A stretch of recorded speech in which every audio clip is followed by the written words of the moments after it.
Shalom seluruh pendoa GMS Sumatera, senang bertemu dengan Anda kembali di Morning Devotion pada pagi hari ini. Hari ini saya akan membagikan renungan firman Tuhan dengan tema Bangkitlah dan Menjadi Terang. Mari kita sama-sama membuka firman Tuhan di Yesaya 60 ayat 1-2. Mari kita baca di tempat masing-masing dengan suara yang terbaik. Bangkitlah, menjadilah terang, sebab terangmu datang dan kemuliaan Tuhan terbit atasmu. Sebab sesungguhnya kegelapan menutupi bumi dan kekelaman menutupi bangsa-bangsa. Tetapi terang Tuhan terbit atasmu dan kemuliaannya menjadi nyata atasmu. Amin. Seperti di firman Tuhan di Yesaya 60 ini dikatakan bangkit menjadilah terang. Diminta kepada setiap pasukan-pasukan doa itu untuk bangkit menjadi terang. Yuk pasukan doa, mari kita semuanya bangkit dari kemalasan kita, bangkit dari kedagingan kita, bangkit dari zona nyaman kita. Setiap anak-anak Tuhan, khususnya para pasukan doa, harus bangkit untuk bisa menjadi berkat bagi orang lain. Di akhir zaman ini kita tahu sesungguhnya kegelapan itu menutupi bumi, kekelaman itu menutupi bangsa-bangsa. Tetapi ada kabar baiknya, terang Tuhan itu terbit atasmu, yaitu terbit atas anak-anak Tuhan, khususnya juga bagi para pasukan doa yang ada. Dan kemuliaannya juga akan nyata di atas semua kita. Seperti di kitab Matius 25 ayat 1-13 dengan perikop yang berjudul Gadis-gadis yang bijaksana dan gadis-gadis yang bodoh. Mari kita baca di tempat Anda masing-masing dengan suara yang terbaik. Ayat 1. Pada waktu itu, hal kerajaan sorga seumpama 10 gadis yang mengambil pelitangnya dan pergi menyongsong mempelai laki-laki. Ayat 2. 5 di antaranya bodoh dan 5 bijaksana. Ayat 3, gadis-gadis yang bodoh itu membawa pelitanya, tetapi tidak membawa minyak. Sedangkan gadis-gadis yang bijaksana itu membawa pelitanya dan juga minyak dalam buli-buli mereka.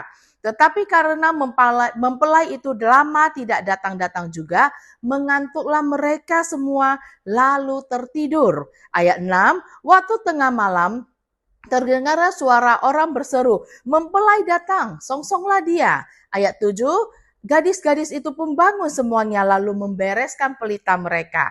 Gadis-gadis yang bodoh berkata pada gadis-gadis yang bijaksana, berikanlah kami sedikit dari minyakmu ini, sebab pelita kami hampir padam. Ayat 9, tetapi jawab gadis-gadis yang bijaksana itu, tidak, nanti tidak cukup untuk kami dan untuk kamu. Lebih baik kamu pergi ke penjual minyak dan beli di situ.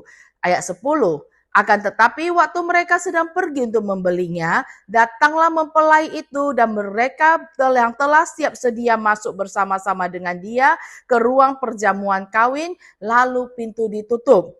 Ayat 11, kemudian datang juga gadis-gadis yang lain itu dan berkata, Tuan, Tuan, bukakanlah kami pintu. Ayat 12, tetapi ia menjawab, aku berkata padamu, sesungguhnya aku tidak mengenal engkau. Karena itu berjaga-jagalah, sebab kamu itu tidak tahu akan hari maupun akan saatnya. Di kitab Matius tadi telah dikatakan ada 5 gadis bijaksana dan 5 gadis bodoh. 5 gadis bijaksana itu telah mempersiapkan dirinya dengan baik untuk bertemu dengan mempelainya. Dia telah mempersiapkan minyak dan di dalam buli-bulinya. Tetapi gadis bodoh itu tidak mempersiapkan apa-apa untuk menyongsong mempelainya. Cerita ini mengingatkan pada kita, 5 gadis bijaksana ini mempersiapkan diri dengan baik, memplanningkan segala sesuatu dengan baik, dengan rencana-rencana yang ada.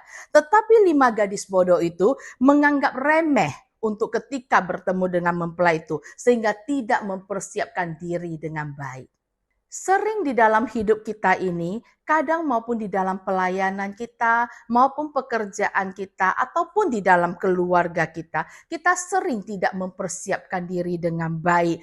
Mungkin kita menganggap remeh karena itu adalah seperti sebuah hal yang telah menjadi rutinitas kita lakukan. Mungkin ketika kita diminta pelayanan, ya pelayanan ini saya sudah pernah melakukan sebelumnya dan sudah berulang kali. Oleh karena itu tidak lagi mempersiapkan diri dengan baik.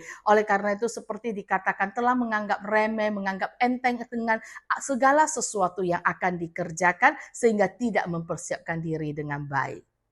Oleh karena itu diingatkan kepada kita semua, khususnya bagi para pendoa, apalagi pendoa yang telah lama melayani di departemen doa mungkin yang udah puluhan tahun ataupun bertahun-tahun yang telah memiliki banyak pengalaman mendoakan. Tapi justru di sana diajarkan, diingatkan kepada kita kembali untuk tidak memakai pengalaman yang lama ketika kita melayani dan juga kita tidak mengandalkan kekuatan atau pengalaman kita ketika kita melayani. Justru di dalam setiap kali kita pelayanan, apalagi khusus ketika kita mendoakan orang, di pelayanan apapun itu, kita belajar untuk menggantungkan diri pada Roh Kudus.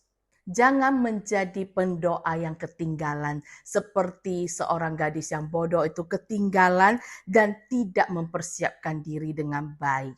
Oleh karena itu, setiap pendoa itu pastikan diri Anda itu selalu berada di dalam kegerakannya Tuhan. 3 poin yang akan saya bagikan hari ini dalam tema bangkitlah dan menjadi terang adalah yang pertama adalah hidup haruslah ada batasan dan hiduplah dengan tujuan. Kita harus memiliki hidup yang penuh dengan tujuan. Kita tahu apa yang akan kita kerjakan di dalam masa depan kita, di dalam kegerakan gereja ini. Hiduplah di dalam visi gereja. Pastikan diri Anda selalu berada dan berjalan di dalam visi gereja. Poin yang kedua adalah selalu ada persediaan minyak dalam kehidupan kita, yang diartikan adalah tidak mengalami kekeringan rohani. Bangun kehidupan doa kita secara rutin, bukan dengan saat teduh yang bolong-bolong, tapi bangun kehidupan doa kita itu secara rutin. Inginkan Tuhan itu dengan konsisten dan bukan hanya pada waktu-waktu tertentu saja. Lalu berjadi pendoa yang selalu senantiasa berjaga-jaga selalu.